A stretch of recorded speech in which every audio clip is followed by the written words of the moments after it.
Welcome back to Overheat, a palace on wheels, the 2026 Mercedes-Benz Actros Motorhome STX.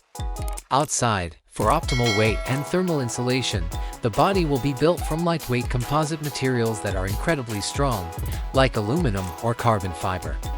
The Actros's very sharp lines will be combined with contemporary aerodynamic components in the design.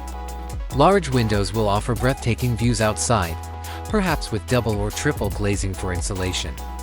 LED mood lighting on the sides and adjustable LED headlights on the front and back. Interior cockpit, driving area, ergonomic design with high-end leather seating, digital controls that are easy to use, and a sizable infotainment screen that incorporates connectivity capabilities, navigation, and a 360-degree camera system. Living area, generous space featuring a lift-down coffee table, a leather sofa in the shape of L or U, and maybe swivel seats. Big flat-screen TV. Kitchen, big refrigerator with freezer, dishwasher, convection oven, microwave, multi-burner induction cooktop, and potentially an integrated coffee maker. Plenty of storage with a method for locking travel. For beds, either king or queen, with built-in storage and orthopedic mattresses.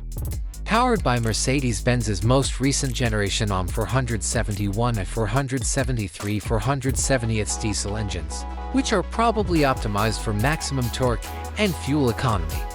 In order to comply with 2026 emissions regulations, these engines have high-pressure common rail injection, sophisticated turbocharging, and perhaps mild hybrid technology or a more ecologically friendly alternative engine option, using a central touch panel or smartphone app.